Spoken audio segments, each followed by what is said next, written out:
From the Library of Congress in Washington, D.C.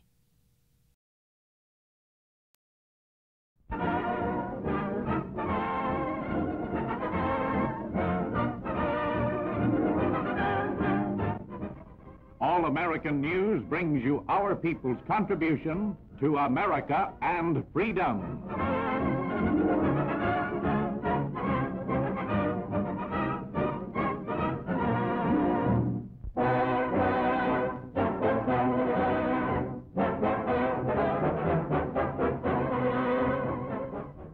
Most picturesque of the delegates to the United Nations Security Conference at San Francisco are the Saudi Arabians. These sheiks of Araby attract lots of attention wherever they go. Flowers presented by a little girl expresses the welcome and hospitality of the city to the visitors.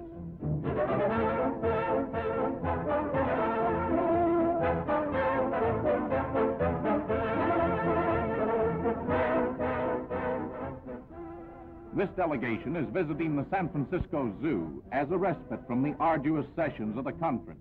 And of course, while guests in America, they want to see what they can of our famous places and things.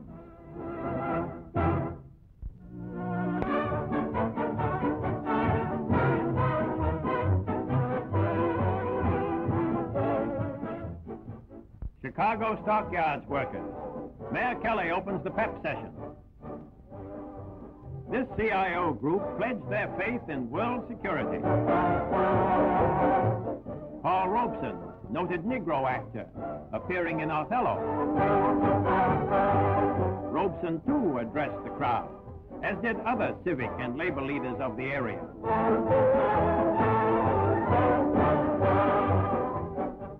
The workers took a united stand to back the United States.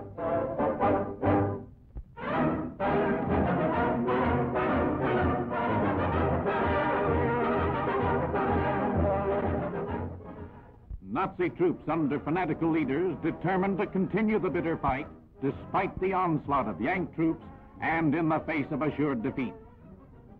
Here, Lieutenant General Richard L. McCreary's 8th Army strikes from the Senio River to drive into the Po Basin and link with the 473rd Regiment of this Army is made up of Negro troops.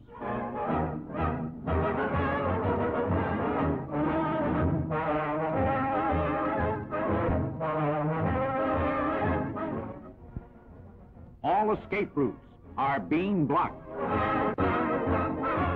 More and more of General Mark Clark's units move ahead with ceaseless fire. These United States Army Signal Corps pictures are the last to be made in the Italian theater, for this shows the final stages of the attack. There have been 20 months of bitter fighting in Italy, but the Nazis in this area, as elsewhere, are all through.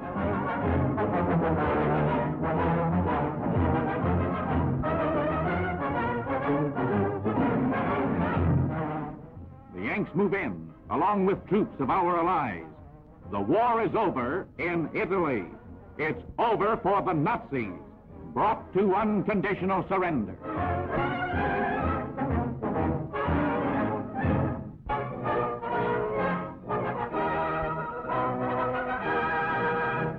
We have won a mighty victory.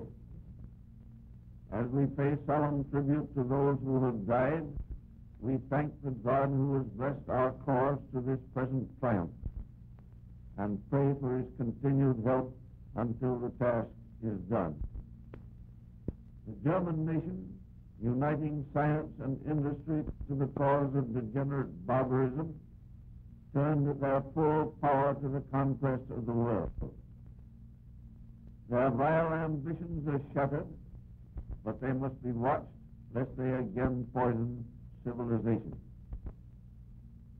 The Japanese have likewise taken savage conquest and brutal rule as a national aspiration. Hirohito follows the downward paths of Mussolini and Hitler. His fading power for evil must and shall be utterly destroyed.